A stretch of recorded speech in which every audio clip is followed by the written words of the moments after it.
David Suchet, and from the Noiser Podcast Network, this is Charles Dickens' Ghost Stories. In the last episode, part 1 of A Christmas Carol, miserly businessman Ebenezer Scrooge was visited by the first of 3 spirits, the ghost of Christmas past. The spirit took Scrooge to witness a jolly Christmas party held by his old employer, Mr. Fezziwig, and then to the moment when his one-time fiancée called off their engagement after realizing he had come to love money more than her. Overcome with regret, Scrooge begged the spirit to show him no more. He was deposited back home in his bed, safe and sound. But Scrooge knows there's more to come. The ghost of his dead partner, Jacob Marley, has warned him to expect 2 more visitations before Christmas. This is the second and final part of A Christmas Carol.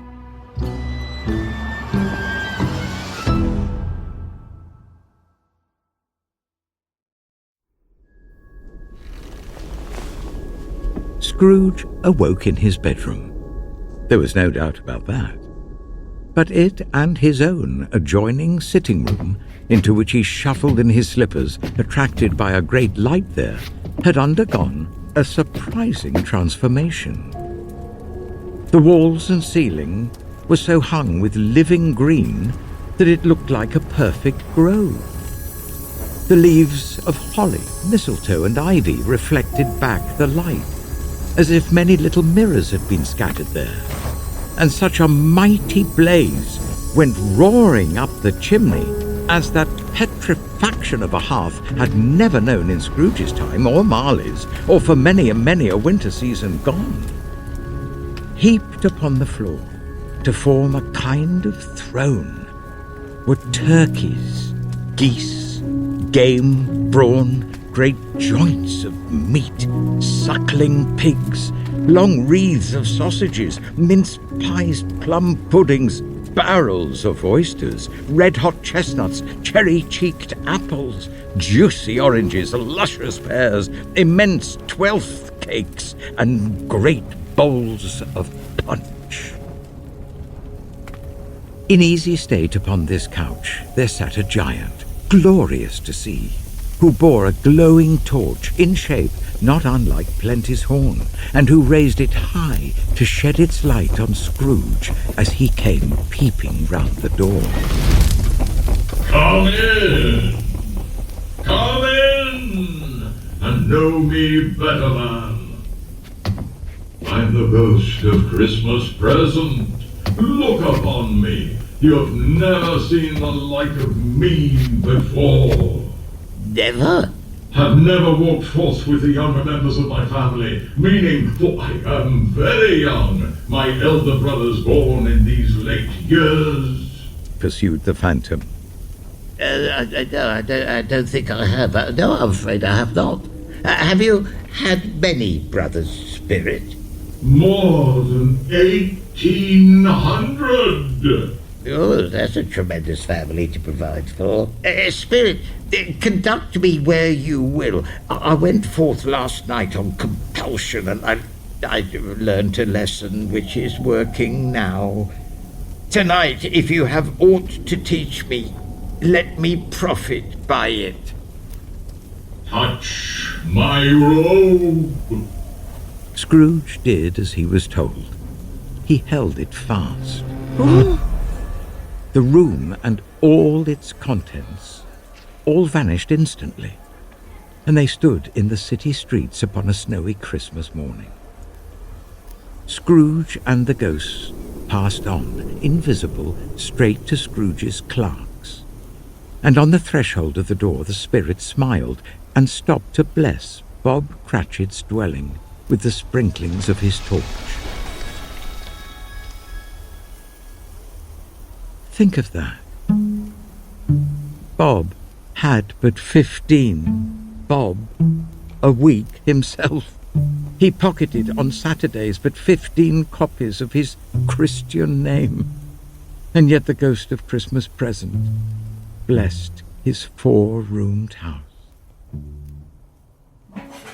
Then up rose Mrs. Cratchit, Cratchit's wife, dressed out but poorly, in a twice-turned gown, brave in ribbons, which are cheap, and make goodly show for 6pence. And she laid the cloth, assisted by Belinda Cratchit, second of her daughters, also brave in ribbons, while Master Peter Cratchit plunged a fork into the saucepan of potatoes, and getting the corners of his monstrous shirt collar, Bob's private property conferred upon his son and heir in honour of the day, into his mouth, rejoiced to find himself so gallantly attired, and yearned to show his linen in the fashionable park. And now 2 smaller Cratchits, boy and girl, came tearing in, screaming that outside the baker's they'd smelt the goose and known it for their own.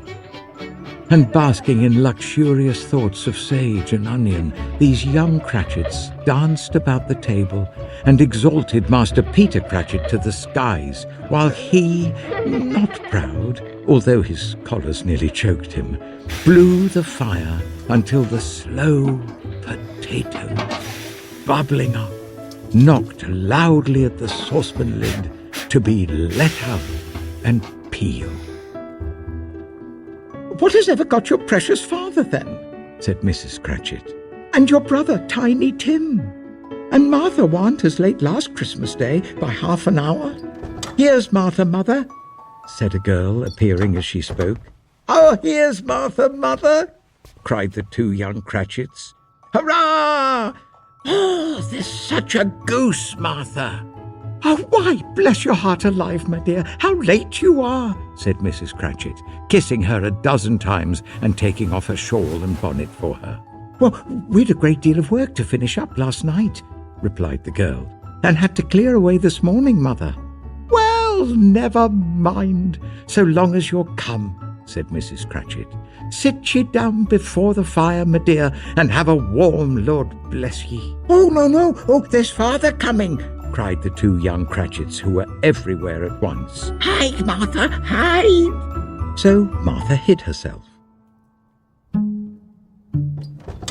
And in came little Bob, the father, with at least 3 feet of comforter, exclusive of the fringe, hanging down before him, and his threadbare clothes darned up and brushed to look seasonable, and Tiny Tim upon his shoulder. Alas for Tiny Tim, he bore a little crutch, and had his limbs supported by an iron frame. "Why, where's our Martha?" cried Bob Cratchit, looking round. Not coming," said Mrs. Cratchit. "Not coming?" said Bob with a sudden declension in his high spirits, for he had been Tim's blood horse all the way from church, and had come home rampant. "Not coming upon Christmas Day?" Martha didn't like to see him disappointed, if it were only in joke. So she came out prematurely from behind the closet door and ran into his arms, while the 2 young Cratchits hustled Tiny Tim and bore him off to the wash-house, that he might hear the pudding singing in the copper. "And how did little Tim behave?" asked Mrs. Cratchit, when she had rallied Bob on his credulity and Bob had hugged his daughter to his heart's content. "Oh, as good as gold," said Bob, "and better. Somehow, oh, he gets thoughtful sitting by himself so much, and thinks the strangest things you ever heard. He told me, coming home, that he hoped the people saw him in the church because he was a cripple, and it might be pleasant to them to remember upon Christmas Day who made lame beggars walk and blind men see." Bob's voice was tremulous when he told them this, and trembled more when he said that Tiny Tim was growing strong and hearty. His active little crutch was heard upon the floor, and back came Tiny Tim before another word was spoken, escorted by his brother and sister to his stool beside the fire. And while Bob, turning up his cuffs, as if, poor fellow, they were capable of being made more shabby, compounded some hot mixture in a jug with gin and lemons and stirred it round and round and put it on the hob to simmer. Master Peter and the two ubiquitous young Cratchits went to fetch the goose, with which they soon returned in high procession. Mrs. Cratchit made the gravy, ready beforehand in a little saucepan, hissing hot. Master Peter mashed the potatoes with incredible vigour. Miss Belinda sweetened up the applesauce. Martha dusted the hot plates. Bob took Tiny Tim beside him in a tiny corner at the table. The two young Cratchits set chairs for everybody, not forgetting themselves, and mounting guard upon their posts, crammed spoons into their mouths, lest they should shriek for goose before their turn came to be helped. At last, the dishes were set on, and grace was said. It was succeeded by a breathless pause, as Mrs. Cratchit, looking slowly all along the carving knife, prepared to plunge it in the breast. But when she did, and when the long-expected gush of stuffing issued forth, one murmur of delight arose all round the board, and even Tiny Tim, excited by the two young Cratchits, beat on the table with the handle of his knife and feebly cried, "Hurrah!" There never was such a goose. Bob said he didn't believe there ever was such a goose cooked. Its tenderness and flavour, size and cheapness were the themes of universal admiration, eked out by applesauce and mashed potatoes. It was a sufficient dinner for the whole family. Indeed, as Mrs. Cratchit said with great delight, surveying one small atom of a bone upon the dish, they hadn't ate it all at last. Yet everyone had had enough, and the youngest Cratchits in particular were steeped in sage and onion to the eyebrows. But now, the plates being changed by Miss Belinda, Mrs. Cratchit left the room alone, too nervous to bear witnesses, to take the pudding up and bring it in. Suppose it should not be done enough? Suppose it should break in turning out? Suppose somebody should have got over the wall of the backyard and stolen it while they were merry with the goose? A supposition at which the two young Cratchits became livid. All sorts of horrors were supposed. Hello! A great deal of steam. The pudding was out of the cup. A smell like a washing day. That was the cloth. A smell like an eating house and a pastry cook's next door to each other, with a laundress's next door to that. That was the pudding. In half a minute, Mrs. Cratchit entered, flushed but smiling proudly, with the pudding like a speckled cannonball, so hard and firm, blazing in half a quartern of ignited brandy and bedight with Christmas holly stuck into the top. "Oh, a wonderful pudding," Bob Cratchit said, and calmly too that he regarded it as the greatest success achieved by Mrs. Cratchit since their marriage. Mrs. Cratchit said that now the weight was off her mind. She would confess she had had her doubts about the quantity of flour. Everybody had something to say about it, but nobody said or thought it was at all a small pudding for a large family.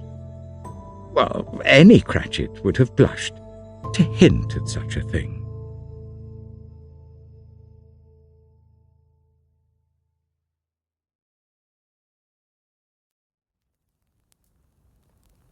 At last, the dinner was all done. The cloth was cleared, the hearth swept, and the fire made up. The compound in the jug being tasted and considered perfect. Apples and oranges were put upon the table, and a shovelful of chestnuts on the fire. Then all the Cratchit family drew round the hearth, in what Bob Cratchit called a circle, and at Bob Cratchit's elbow stood the family display of glass. 2 tumblers and a custard cup without a handle. These held the hot stuff from the jug, however, as well as golden goblets would have done, and Bob served it out with beaming looks, while the chestnuts on the fire sputtered and crackled noisily. Then Bob proposed, "A Merry Christmas to us all, my dears. God bless us," which all the family re-echoed.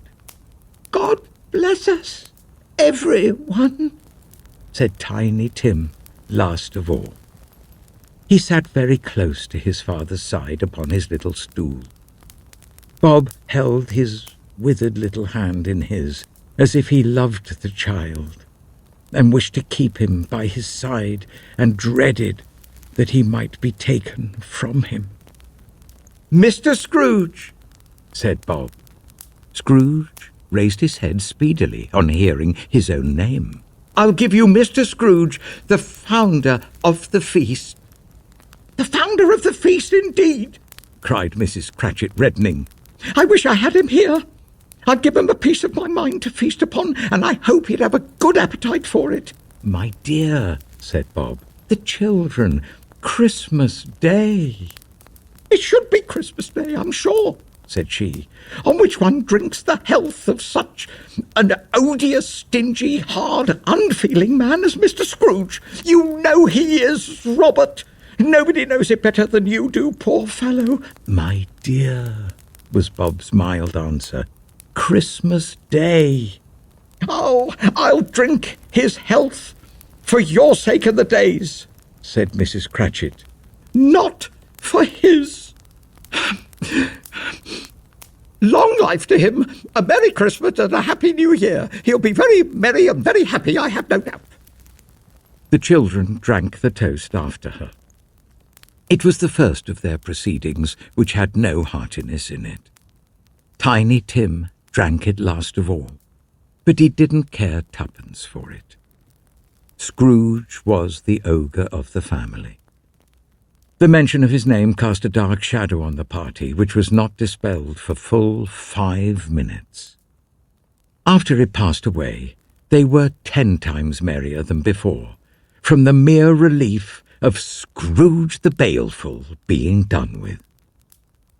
Bob Cratchit told them how he had a situation in his eye for Master Peter, which would bring in, if obtained, full 5 and 6pence weekly. Oh, the 2 young Cratchits laughed tremendously at the idea of Peter's being a man of business, and Peter himself looked thoughtfully at the fire from between his collars, as if he were deliberating what particular investments he should favour when he came into the receipt of that bewildering income. Martha, who was a poor apprentice at a milliner's, then told them what kind of work she had to do, and how many hours she worked at a stretch, and how she meant to lie abed tomorrow morning for a good long rest, tomorrow being a holiday she passed at home. Also how she had seen a countess and a lord some days before, and how the lord was much about as tall as Peter, at which Peter pulled up his collars so high that you couldn't have seen his head if you had been there. All this time the chestnuts and the jug went round and round. Little boy, and by they had a song about a lost child travelling in the snow, from Tiny Tim, who had a plaintive little voice and sang it very well indeed. alone. Little boy, may you find your way home. There was nothing of high mark in this. They were not a handsome family. They were not well dressed. Their shoes were far from being waterproof. Their clothes were scanty. And Peter might have known, and very likely did, the inside of a pawnbroker's. But they were happy, grateful, pleased with one another, and contented with the time. And when they faded and looked happier yet in the bright sprinklings of the spirit's torch at parting, Scrooge had his eye upon them, and especially on Tiny Tim, until the last. It was a great surprise to Scrooge, as this scene vanished, to hear a hearty laugh. It was a much greater surprise to Scrooge to recognize it as his own nephew's, and to find himself in a bright, dry, gleaming room with the spirit standing smiling by his side and looking at the same nephew. It is a fair, even-handed, noble adjustment of things that while there is infection in disease and sorrow, there is nothing in the world so irresistibly contagious as laughter and good humour. When Scrooge's nephew laughed, Scrooge's niece by marriage laughed as heartily as he. And their assembled friends, being not a bit behindhand, laughed out lustily. "He said that Christmas was a humbug, as I live," cried Scrooge's nephew. "He believed it too." "More shame for him, Fred," said Scrooge's niece indignantly. "Bless those women, they never do anything by halves. They are always in earnest." She was very pretty, exceedingly pretty, with a dimpled, surprised-looking capital face, a ripe little mouth that seemed made to be kissed, as no doubt it was. All kinds of good little dots about her chin that melted into one another when she laughed, and the sunniest pair of eyes you ever saw in any little creature's head. Altogether, she was what you would have called provoking, but satisfactory too. Oh, perfectly satisfactory. "Oh, he's a comical old fellow," said Scrooge's nephew. "That's the truth, and not so pleasant as he might be. However, his offences carry their own punishment, and I have nothing to say against him. Who suffers by his ill whims? Himself, always. Here he takes it into his head to dislike us, and he won't come and dine with us.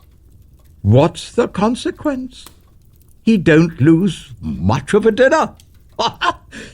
"Indeed, I think he loses a very good dinner," interrupted Scrooge's niece. Everybody else said the same, and they must be allowed to have been competent judges, because they had just had dinner, and with the dessert upon the table were clustered round the fire by lamplight.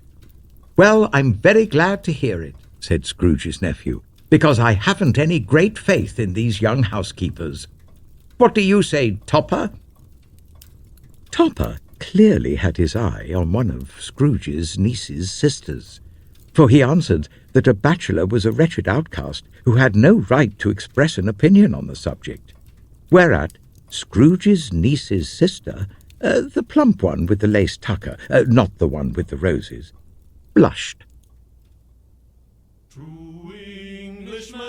After tea, they had some music, for they were a musical family and knew what they were about when they sung a glee or catch, I can assure you, especially Topper, who could growl away in the bass like a good one and never swell the large veins in his forehead or get red in the face over it. But they didn't devote the whole evening to music. After a while they played at forfeits, for it's good to be children sometimes, and never better than at Christmas, when its mighty founder was a child himself. There was first a game at blind man's buff, though, and I no more believe Topper was really blinded than I believe he had eyes in his boots, because the way in which he went after that plump sister in the lace tucker was an outrage on the credulity of human nature. knocking down the fire irons, tumbling over the chairs, bumping up against the piano, smothering himself among the curtains. Wherever she went, there went he. He always knew where the plump sister was. He wouldn't catch anybody else. If you'd fallen up against him, as some of them did, and stood there, he would have made a feint of endeavouring to seize you, which would have been an affront to your understanding, and would instantly have sidled off in the direction of the plump sister. "Oh, here's a new game," said Scrooge. "One half-hour spirit, only one." It was a game called Yes and No, where Scrooge's nephew had to think of something, and the rest must find out what. He only answering to their questions yes or no, as the case was. The fire of questioning to which he was exposed elicited from him that he was thinking of an animal, a live animal, rather a disagreeable animal, a savage animal, an animal that growled and grunted sometimes, and talked sometimes, and lived in London, and walked about the streets, and wasn't made a show of, and wasn't led by anybody, and didn't live in a menagerie, and was never killed in a market, and was not a horse, or an ass, or a cow, or a bull, or a tiger, or a dog, or a pig, or a cat, or a bear. At every new question put to him, this nephew burst into a fresh roar of laughter, and was so inexpressibly tickled that he was obliged to get up off the sofa and stamp. At last, the plump sister cried out, "I've found it out! I know what it is, Fred, I know what it is!" "What is it?" cried Fred. "It's your Uncle Scrooge!" Which it certainly was. Admiration was the sentiment, though some objected that the reply to "Is it a bear?" ought to have been yes. Uncle Scrooge had imperceptibly become so gay and light of heart that he would have drank to the unconscious company in an inaudible speech. But the whole scene passed off in the breath of the last word spoken by his nephew, and he and the spirit were again upon their travels. Much they saw, and far they went, and many homes they visited, but always with a happy end. The spirit stood beside sick beds, and they were cheerful. On foreign lands, and they were close at home.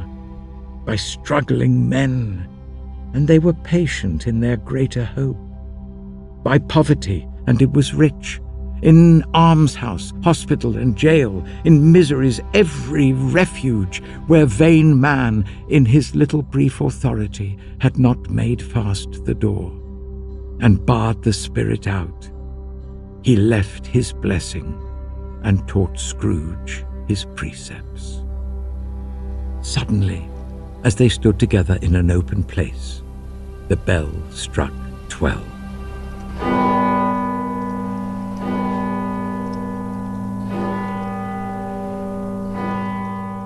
Scrooge looked about him for the ghost, and saw it no more.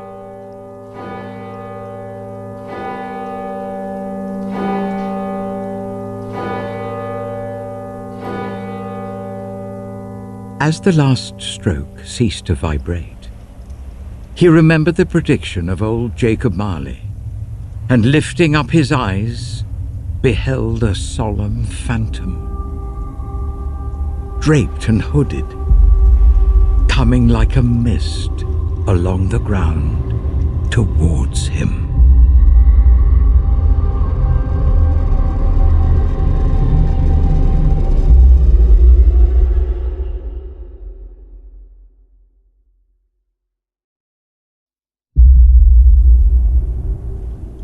The phantom, slowly, gravely, silently approached.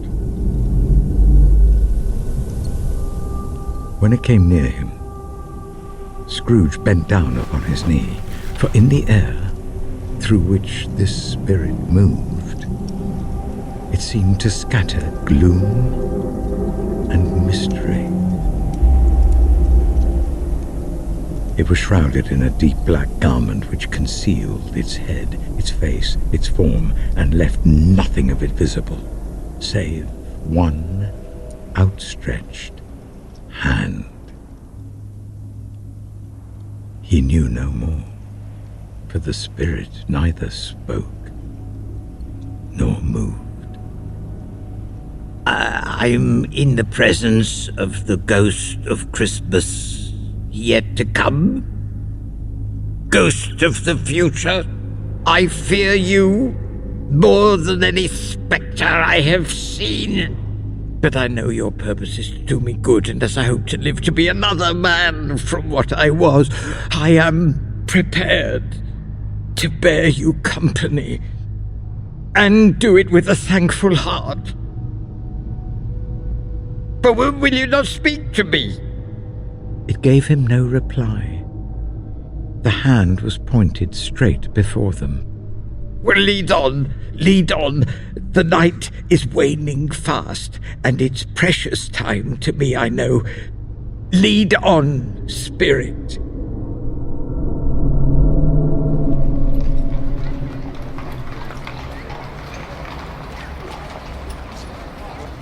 They scarcely seemed to enter the city, for the city rather seemed to spring up about them. But there they were, in the heart of it, on 'change amongst the merchants. The spirit stopped beside one little knot of businessmen. Observing that the hand was pointed to them, Scrooge advanced to listen to their talk. "No," said a great fat man with a monstrous chin. "Oh, I don't know much about it either way. Well, I only know he's dead." "Oh, when did he die?" inquired another. Last night, I believe." "But why? What was the matter with him? I thought he'd never die." "Oh, God knows," said the first with a yawn. "What has he done with his money?" asked a red-faced gentleman. "I haven't heard," said the man with the large chin. "Company, perhaps. Well, he hasn't left it to me, that's all I know. Bye-bye." Scrooge was at first inclined to be surprised that the spirit should attach importance to conversation apparently so trivial, but feeling assured that it must have some hidden purpose, he set himself to consider what it was likely to be. It could scarcely be supposed to have any bearing on the death of Jacob, his old partner, for that was past, and this ghost's province was the future. He looked about in that very place for his own image, but another man stood in his accustomed corner, and though the clock pointed to his usual time of day for being there, he saw no likeness of himself among the multitudes that poured in through the porch. It gave him little surprise, however, for he had been revolving in his mind a change of life, and he thought and hoped he saw his newborn resolutions carried out in this.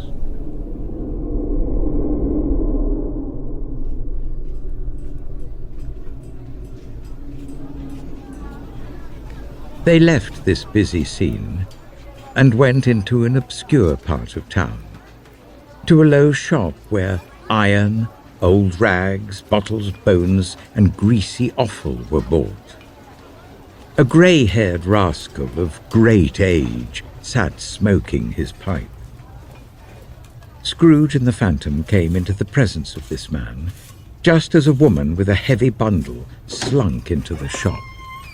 But she had scarcely entered when another woman similarly laden came in too, and she was closely followed by a man in faded black. After a short period of blank astonishment in which the old man with the pipe had joined them, they all three burst into a laugh. Oh, let the charwoman alone to be the first, cried she who had entered first. Let the laundress alone to be the second, and let the undertaker's man alone to be the third. Hey, look here, old Joe. Here's a chance if we haven't all three met here without meaning it. Yeah, well, you couldn't have met in a better place. You were made free of it long ago, you know. And the other two ain't strangers. Anyway, what you got to sell? What have you got to sell? Half a minute's patience, Joe, and you shall see. Every person has a right to take care of themselves. He always did. Who's the worse for the loss of a few things like these? Not a dead man, I suppose. Mrs. Dilber, whose manner was remarkable for general propitiation, said, No, indeed, ma'am. Well, if he wanted to keep him after he was dead, a wicked old screw, why wasn't he natural in his lifetime? If he had been, he'd have had somebody to look after him when he was struck with death, instead of lying gasping out his last there alone by himself. Well, that's the truest word that ever was spoke. It's a judgment on him. I wish it was a little heavier judgment, and it should have been, you may depend on it, if I could have laid my hands on anything else. Here, open that bundle, old Joe. Let me know the value of it. Speak out plain. I'm not afraid to be the first, not afraid to let them see it. Joe went down on his knees for the greater convenience of opening the bundle and dragged out a large and heavy roll of some dark stuff. Yeah, what do you call it? Bed curtains? Ah, bed curtains? Don't drop that oil upon the blankets now. Blankets? Well, who else's do you think? He isn't likely to take cold without them, I dare say. You may look through that shirt till your eyes ache, but you won't find a hole in it, nor a threadbare place. It's the best he had, and a fine one, too. They'd have wasted it by dressing him up in it if it hadn't have been for me. Scrooge listened to this dialogue with horror. Spirit, I see. The case of this unhappy man might be my own. My life tends that way now. Oh, merciful heaven, what is this? The scene had changed, and now he almost touched a bare, uncurtained bed. A pale light rising in the outer air fell straight upon this bed, and on it, unwatched, unwept, uncared for, was the body of this plundered, unknown man. Spirit, let me see some tenderness connected with the death, or this dark chamber spirit will be forever present to me.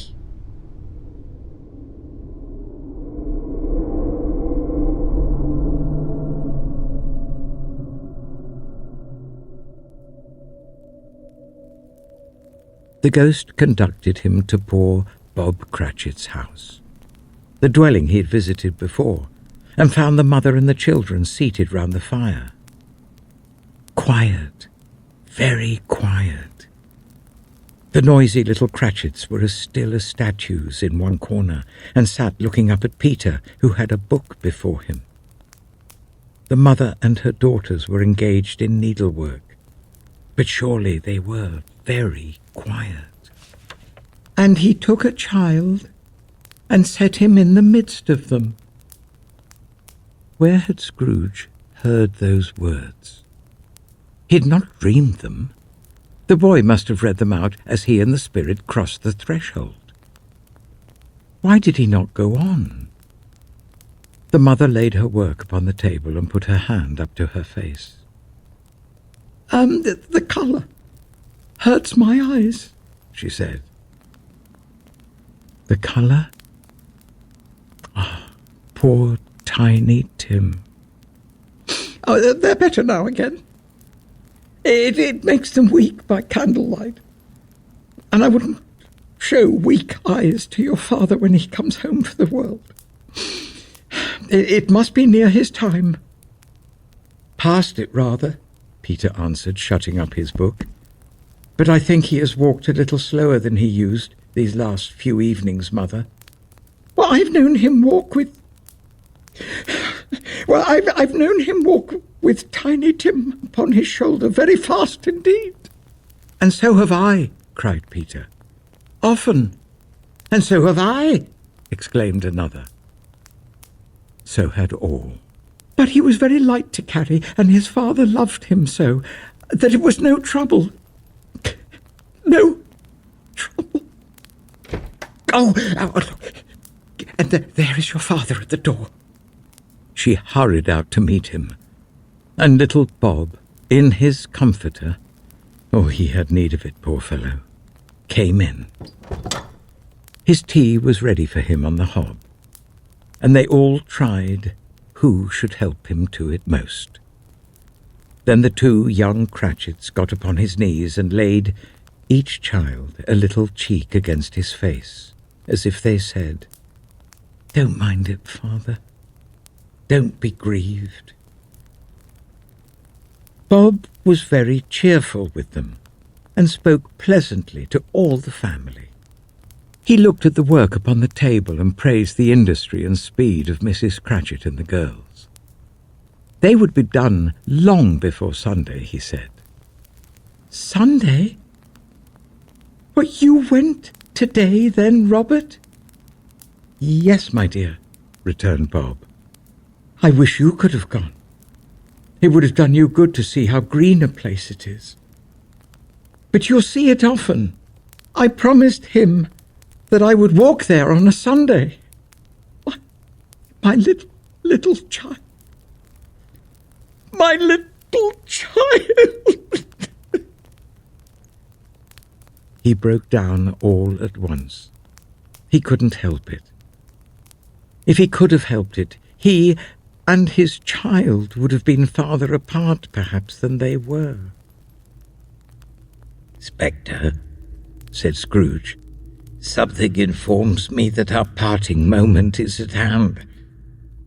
I know it, but I know not how. Tell me what man that was with the covered face whom we saw lying dead."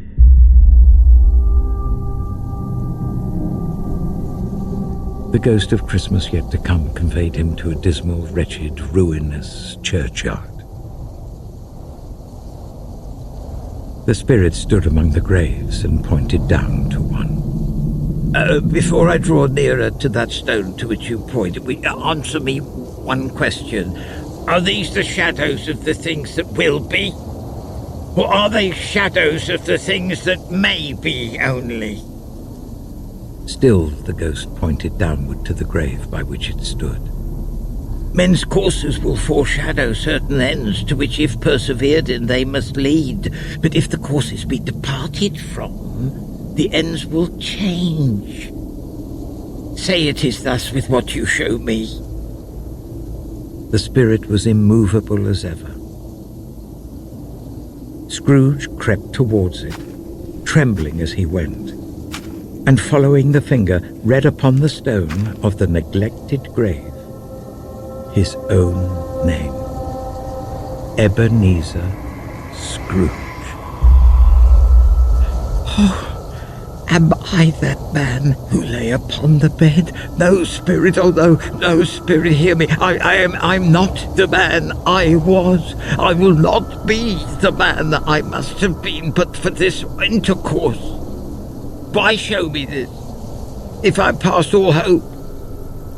Assure me that I yet may change these shadows you have shown me by an altered life.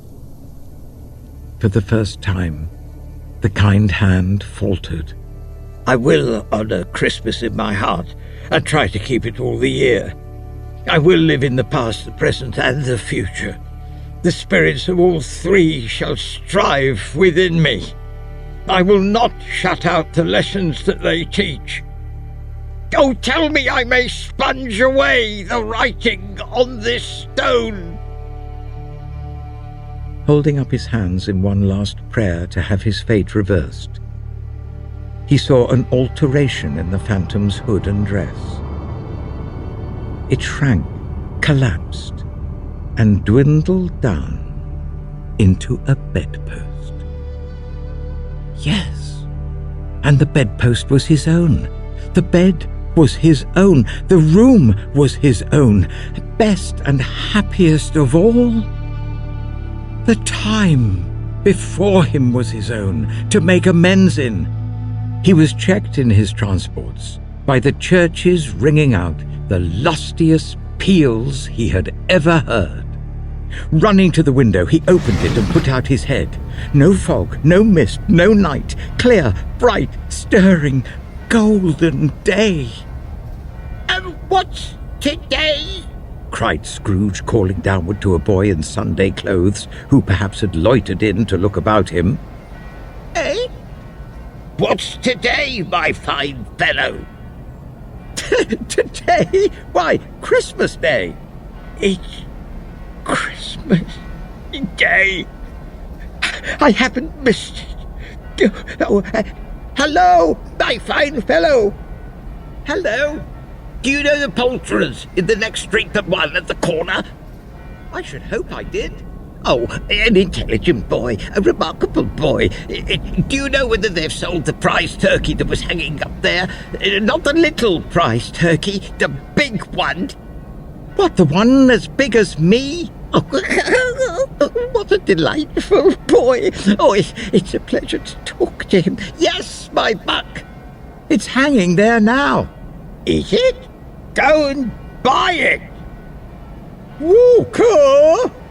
Exclaimed the boy. No, I'm in earnest. Go and buy it and tell her to bring it here that I may give them the direction where to take it. Come back with the man and I'll give you a shilling. Come back with him in less than 5 minutes. Oh, I'll give you half a crown. The boy was off like a shot. I'll send it to Bob Cratchit's. He shan't know who sends it. It's twice the size of Tiny Tim. Oh, Joe Miller never made such a joke as sending it to Bob's will be. The hand in which he wrote the address was not a steady one, but write it he did somehow, and went downstairs to open the street door, ready for the coming of the poulterer's man. Oh, it was a turkey. He never could have stood upon his legs, that bird.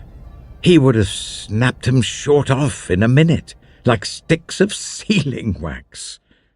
Scrooge dressed himself, all in his best, and at last got out into the streets. The people were, by this time, pouring forth, as he had seen them with the ghost of Christmas present, and walking with his hands behind him, Scrooge regarded everyone with a delighted smile. He looked so irresistibly pleasant, in a word, that 3 or 4 good-humoured fellows said, "Good morning, sir. A Merry Christmas to you." And Scrooge said often afterwards that of all the blithe sounds he had ever heard, these were the blithest in his ears.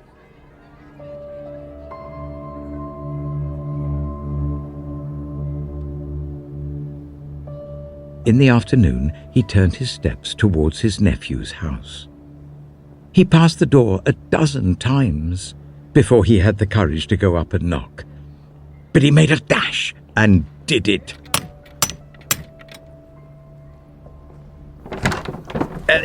Is your master home, my dear? Said Scrooge to the girl. Yes, sir. But where is he, my love? Well, he's in the dining room, sir, with his mistress. But he knows me, said Scrooge with his hand already on the dining room lock. I'll go in here, my dear. Fred! Why, bless my soul, cried Fred. Who's that? It's I, your Uncle Scrooge. I'll come to dinner. Will you let me in, Fred? Let him in? It's a mercy he didn't shake his arm off. He was at home in 5 minutes. Nothing could be heartier. His niece looked just the same. So did Topper when he came. So did the plump sister when she came. So did everyone when they came. Wonderful party, wonderful games, wonderful unanimity, wonderful happiness.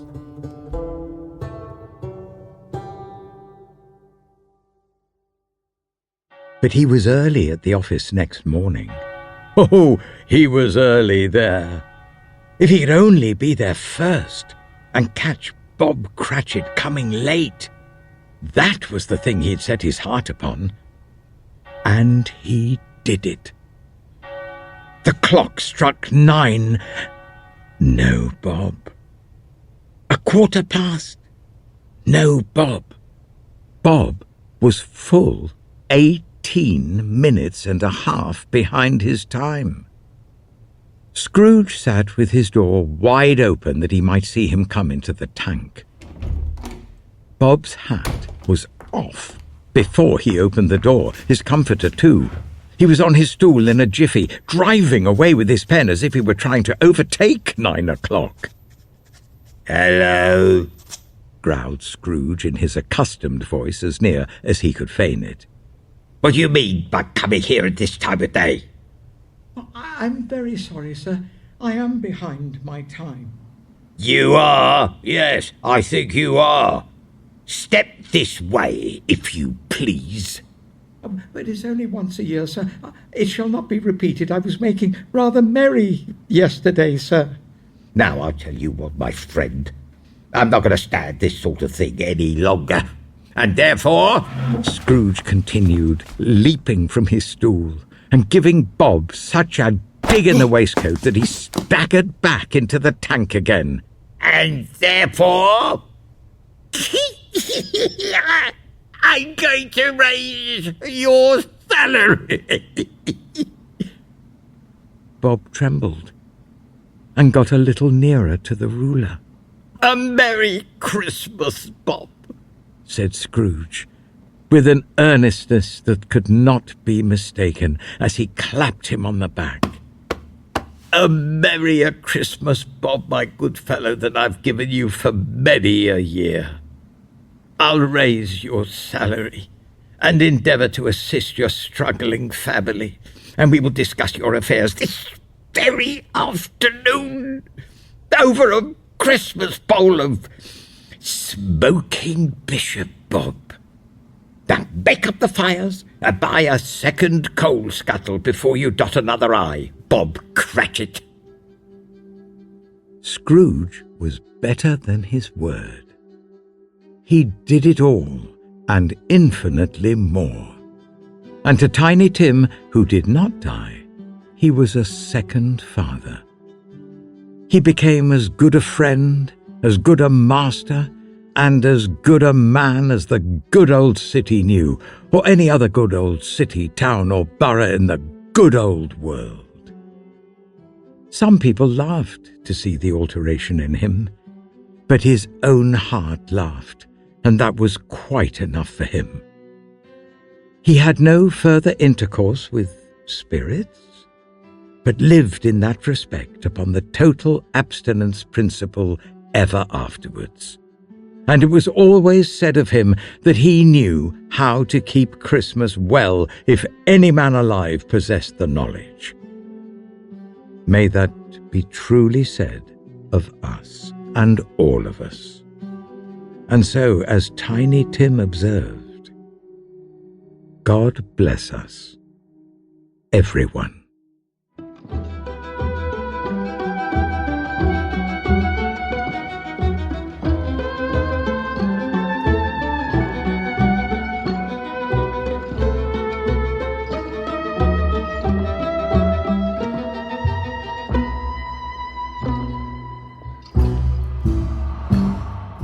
In the next episode, we bring you Dickens' most chilling ghost story of all, The Signal Man.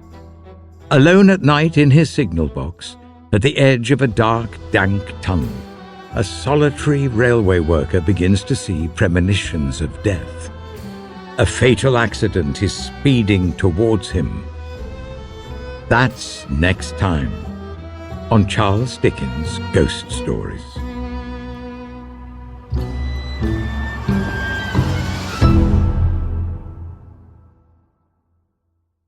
Can't wait a week until the next episode? Listen to it right away by subscribing to Noiser Plus. Head to www.noiser.com/subscriptions for more information, or click the link in the episode description.